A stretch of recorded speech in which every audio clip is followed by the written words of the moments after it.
प्रिय मित्रों, जय श्री कृष्ण। मैं हूं आचार्य डॉक्टर विष्णु कुमार मिश्रा, आपका बहुत बहुत स्वागत करता हूं।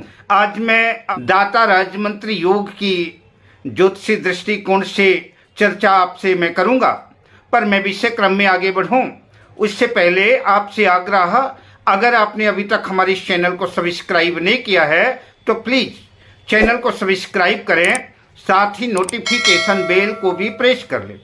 अगर आप अपनी या अपनों की जन्म कुंडली का बृहद प्रेडिक्शन कराना चाहते हैं, विश्लेषण कराना चाहते हैं, या कि किसी भी किस्म का ज्योतिषी परामर्श चाहते हैं, या कि उत्तम क्वालिटी के रियल राशि रत्न आदि प्राप्त करना चाहते हैं, तो स्क्रीन पर फ्लैश हो रहे नंबरों पर आप हमसे संपर्क कर सकते हैं।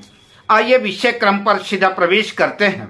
जन्म कुंडली में बृहस्पति जिस राशि में बैठा है, उस राशि का स्वामी अगर लग्नेश से दृष्ट है, लग्नेश के द्वारा देखा जाता है, तो जन्म कुंडली में दाता राजमंत्री योग बनेगा।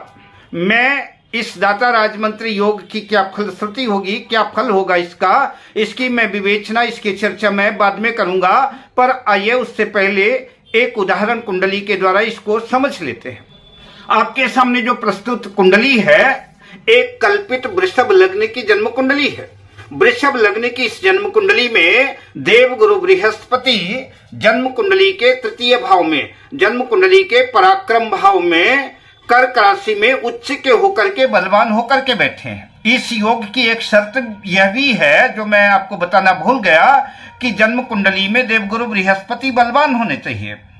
तो इस कुंडली में देवगुरु बृहस्पति कर्क राशि में अपनी उच्च राशि में है, बलवान है, और देवगुरु बृहस्पति कर्क राशि में जहां पर बैठे हैं, तो कर्क राशि का स्वामी जन्म कुंडली में पंचम भाव में कन्या राशि पर स्थित है, और लग्नेश वृषभ राशि का स्वामी लग्नेश शुक्र जन्म कुंडली के एकादश लाभ भाव में अपनी उच्च राशि मीन राशि में स्थित है। मीन राशि स्थित शुक्र की सातवीं दृष्टि पंचम भाव पर स्थित चंद्र पर है।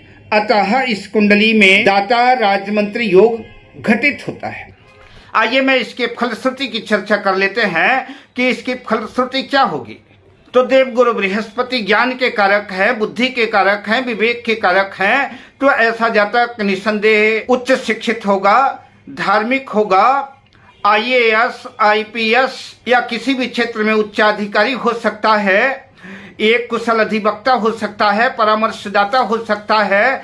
ऐसा व्यक्ति धार्मिक होता है, अत्यंत दानी होता है, धर्म के प्रति उसकी पूर्ण निष्ठा रहती है, शास्त्रों का ज्ञान रहता है, और ऐसा जातक विधायक, मंत्री, मिनिस्टर, राज्यपाल, राष्ट्रपति आदि उच्च पदों पर रह करके समाज, राष्ट्र को और स्वयं अपने आप को गौरवान्वित करता है।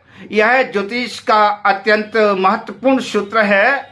जिसकी भी जन्म कुंडली में यह योग बनता है, वह अत्यंत भाग्यशाली होता है, क्योंकि देवगुरु बृहस्पति नवम भाग्य भाव के कारक भी हैं। तो निसंदेह ऐसा जातक अत्यंत भाग्यशाली होगा।